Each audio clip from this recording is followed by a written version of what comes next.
Welcome to the House Files, a podcast about building a triplex in Portland, Oregon. Which mostly exists to talk you out of doing it. So I'm really feeling that right now. People keep asking me, like, casually, like, oh, when is the house going to be done? Yeah.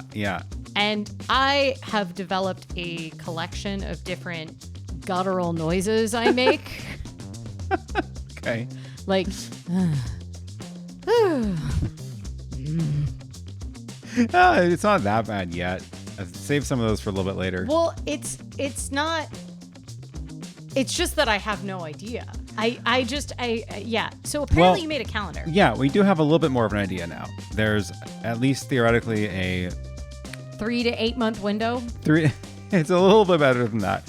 But because things are actually progressing now, and the main thing, well, let's start with who's like this week. Turns out it's the weather. The weather's been holding us up. The reason we haven't been able to finish or to really start much of the rest of the house has been because it's been raining. And as everybody has pointed out, the house is a giant sopping wet pile of wood. And it doesn't matter when you're framing, but at some point you do need it to be dry to keep going. And we have now hit that point.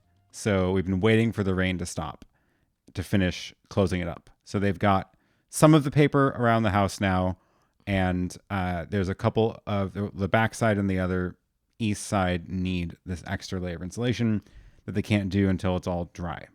So now we have a sunny week. Weather seems to be turning, and they are doing the rest of that now. If things had happened at the, originally we were like, maybe framing can be all closed up before the fall. Yeah. How do you think other things would have happened sooner, or do you think it's not worth? No, I think we didn't. That was permitting, right? Is what we got. A lot of it was and financing. Yeah, and financing. I mean, it was a permitting and financing vortex.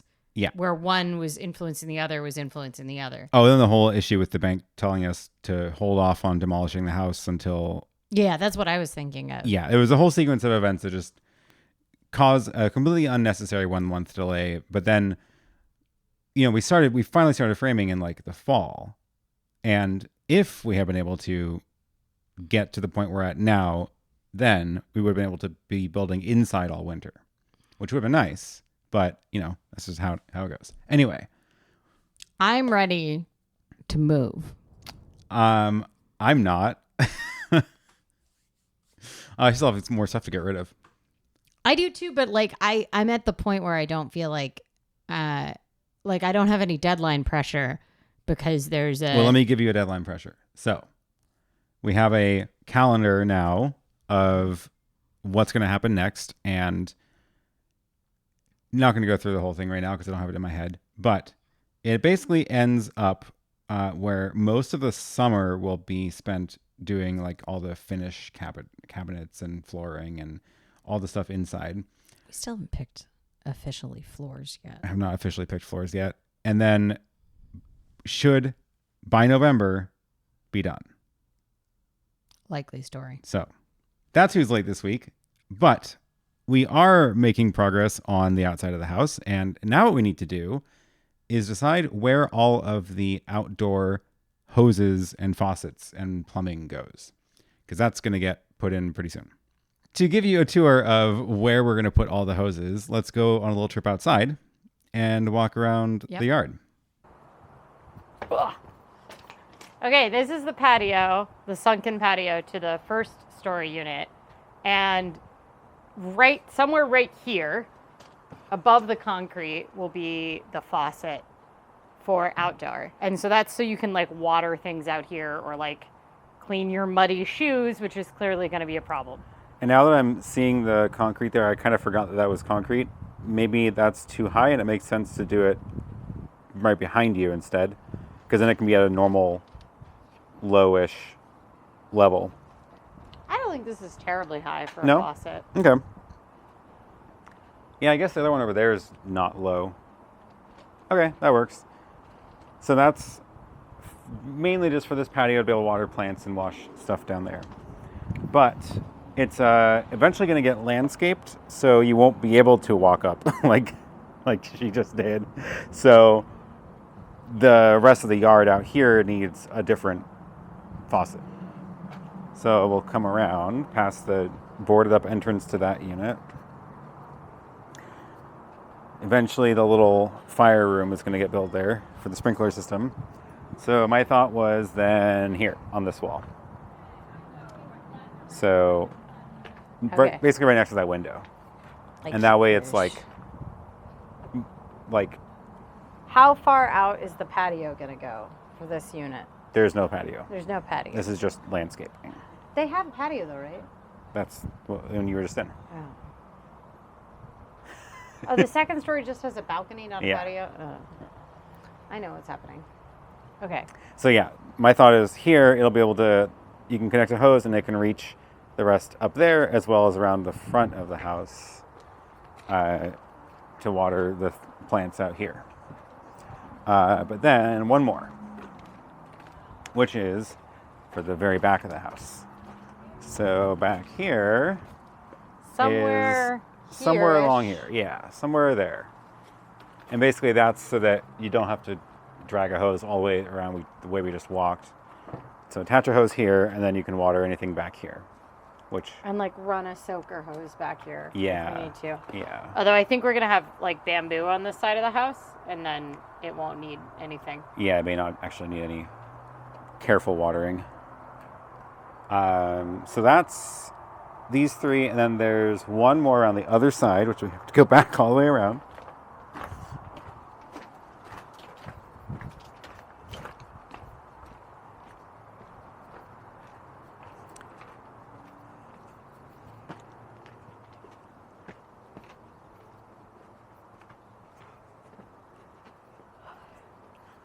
So past the patio, past our front door, and then over to where we're gonna keep the bikes.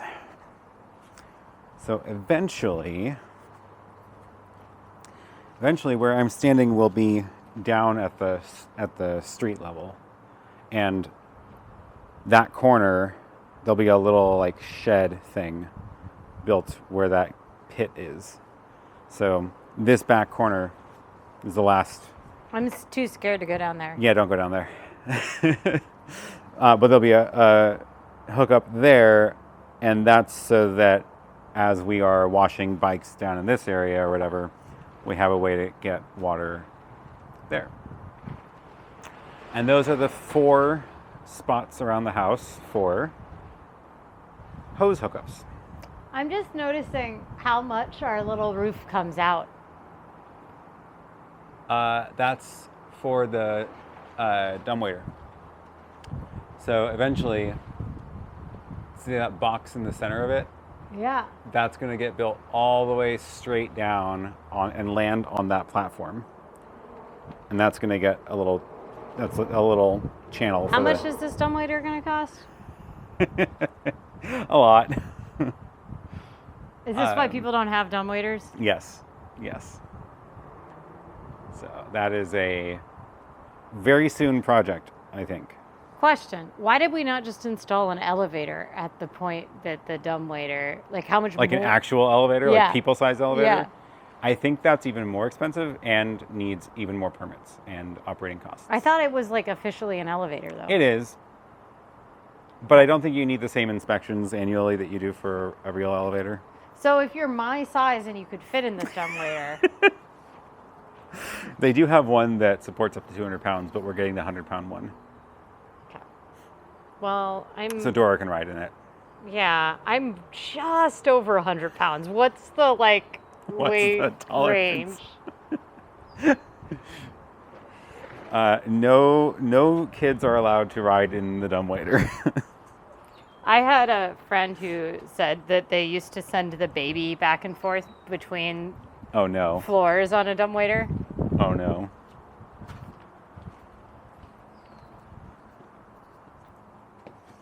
Okay, and then since we can't get into our front door right now because it's all taped up, we will have to show you the plans for the rooftop water plumbing situation in the 3D model instead.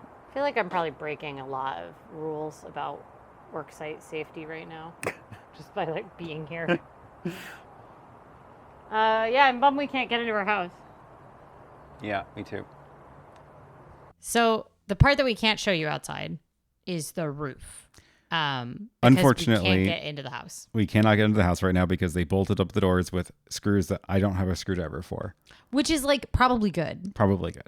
Like, yeah. There's already a lot of stuff on the work site that would be nice to steal, I'm sure. So better to lock up the expensive parts things in the house. I don't know. Hopefully we get actual doors on there soon with keys that we can use, and then we can go in whenever we want. But in the meantime, we're going to have to show you the rest of this using the 3D model of the house instead of actually walking around right now.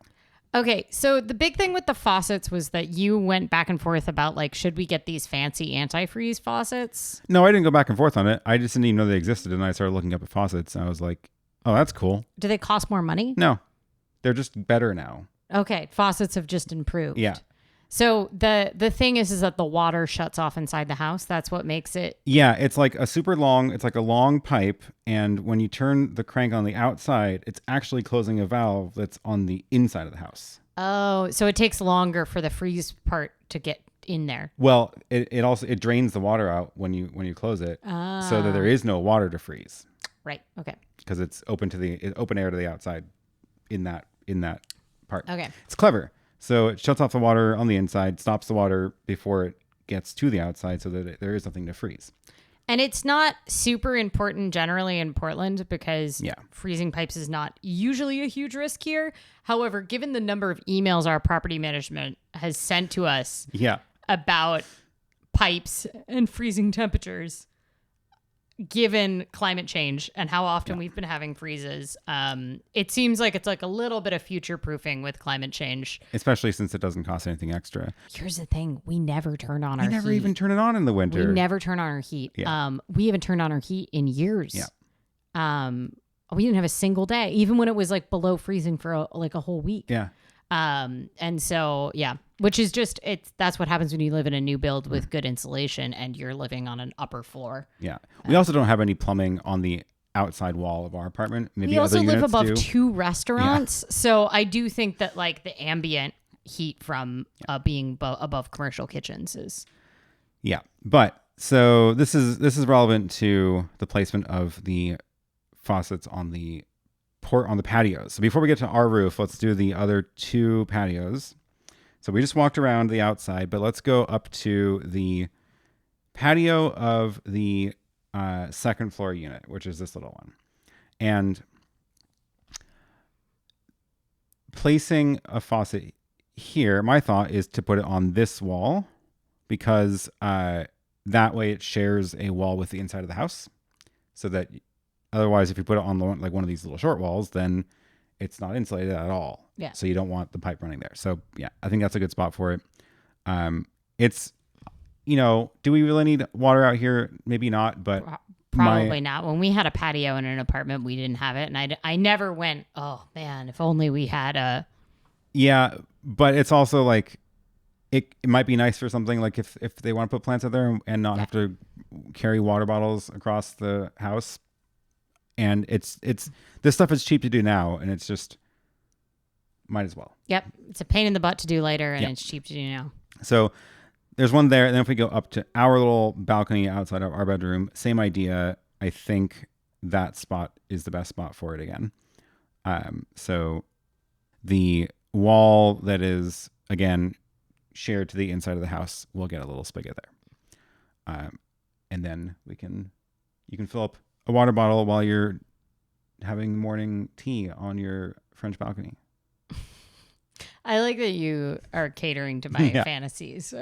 Well, I mean, we already changed the door type to be French doors instead of this. So yeah.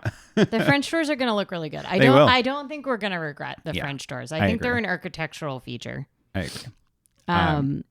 She says, knowing nothing about architecture. So that is the 2 small balconies. It's pretty straightforward. And then let's go up to our roof where the fun begins. So we have so much going on this roof. Obviously, there's a hot tub. So my thought here, let's get in here. My thought here is that obviously we need a way to fill the hot tub. I think we should do a faucet that is as close to the hot tub as possible so that we can just essentially permanently install a little hose that gets used for it. And that's all it's for. Just cold water runs in there. Then what else are we going to have up here? We're going to have little benches that go around these sides. And then around the other side of this is this little area for, we're going to get that out of there. Hopefully move on to the roof. So I want to put on this wall, I want to put a little shower head. So up at the top, a little outdoor shower head, just to be able to rinse off before or after a hot tub, which means it'll have hot water. And so that needs hot and cold. And then down at the bottom here, we can do just a regular hose tap for feet washing, or attach an actual hose to water plants up on the roof, or fill up a bucket or whatever. So that's the sort of main rooftop water. And then one extra special one that I want to do just for fun is a bottle filler. And my thought for that one is putting it over here, basically right at that, where that little bit of the roof comes down.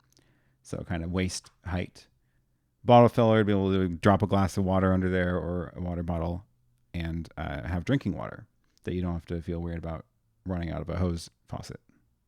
Yeah, hose water is just, it doesn't matter if it's just as good. It tastes wrong. Yeah.